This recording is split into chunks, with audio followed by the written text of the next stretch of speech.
Every journey begins with a single step.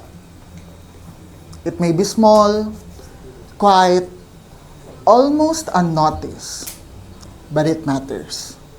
Because the first step is not just the beginning. It is a decision. Just like when I took my first step into this big red dot, right here in front of everyone. A decision to move forward despite fear, to rise despite doubt, to care, to lead, and to serve.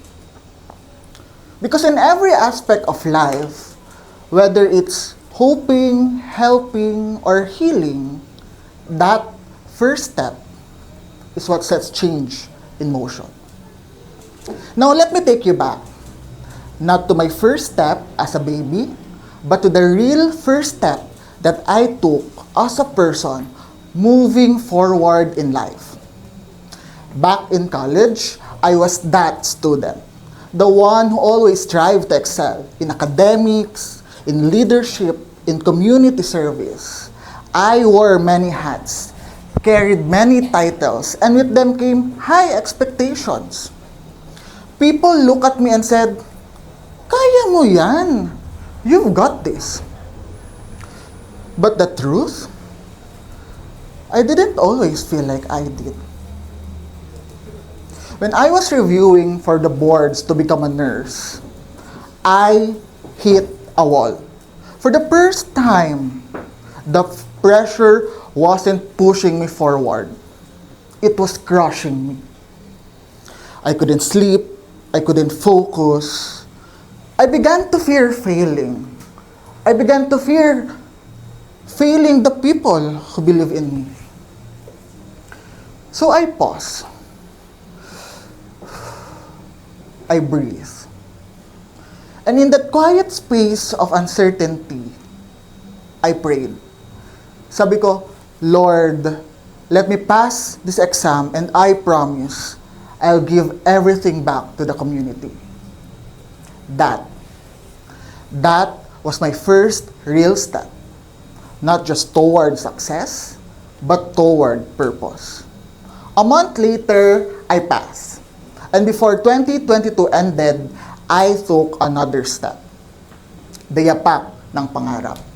Its first step was in a barangay in Pilar, Sorsogon.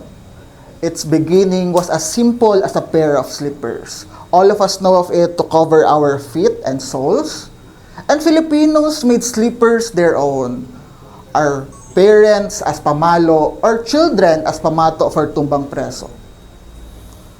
But for the many of the children that I've met, for the most of the time, it is a privilege.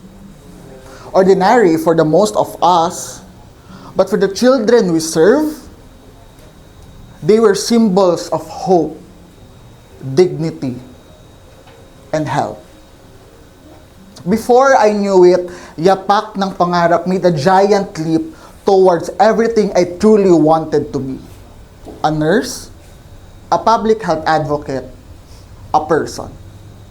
A person walking with the communities that raised me. Because sometimes, the bravest thing that we can do, it is to take one step. Now, let's make this real. Can you guess what I am holding right now? Yes, a pair of slippers. Now, children in hard-to-reach places who learn in what we call the last-mile schools lack access to basic needs. Something as simple as this pair of slippers.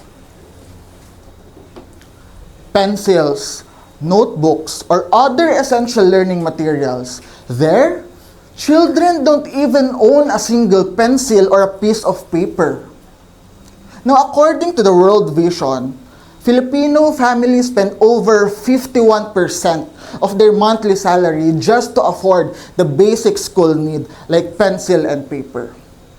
In Camarines Sur, one study found out that more than 40% of soil samples were contaminated with parasitic worms. They can enter our feet and bodies just as easily as they can cause anemia, malnutrition, and delayed development. Now, sleepers are more than just comfort. They are protection. However, that's not where these dangers end. Another study found out that 1 out of 3 toddlers in an urban areas are already exposed to tooth decay before the age of 2. Across the country, dental pain leads to missed meals, missed school days, and impaired learning. Again, what's supposed to be a simple and a way of life is now a luxury.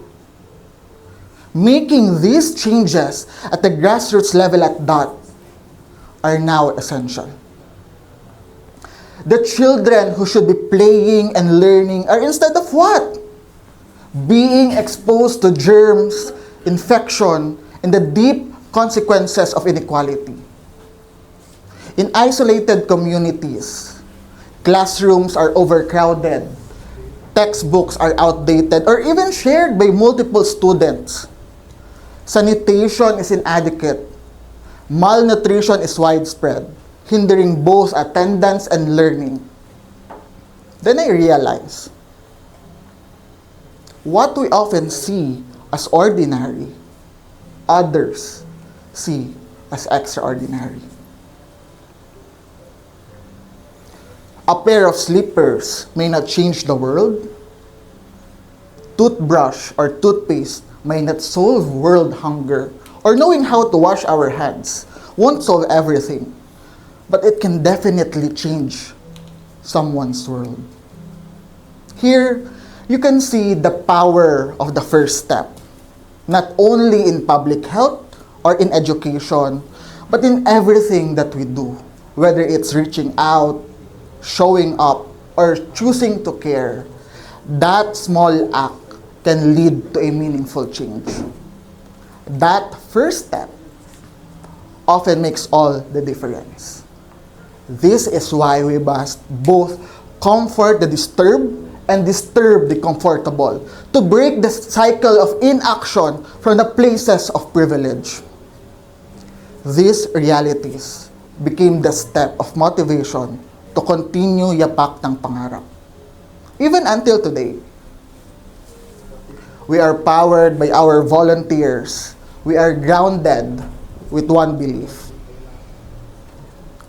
putting our best foot forward, one child, one dream at a time. In just these 4 years, we were able to help 150 of children in schools across Albay and Sorsogon. Simple steps, big impact. And providing them with school supplies brings them one step closer to their school and to their dreams. So the next time you sleep on your slippers, you brush your teeth, or you wash your hands, remember, always remember that somewhere a child is dreaming big dreams. Simple, but still big. Dreams of comfort, but still dreams nonetheless. And together, we can help them to take that brave first step, ang kanilang yapak ng pangarap. So yes, every journey begins with a single step. Mine began with a quiet prayer during a board exam review. Lord, let me pass this exam, and I promise I'll return everything back to the community. That simple step of faith became a path of purpose. From sleepers to smiles, from one child to many dreams. Let that step be yours. And together, let's walk towards change, one child, one dream at a time.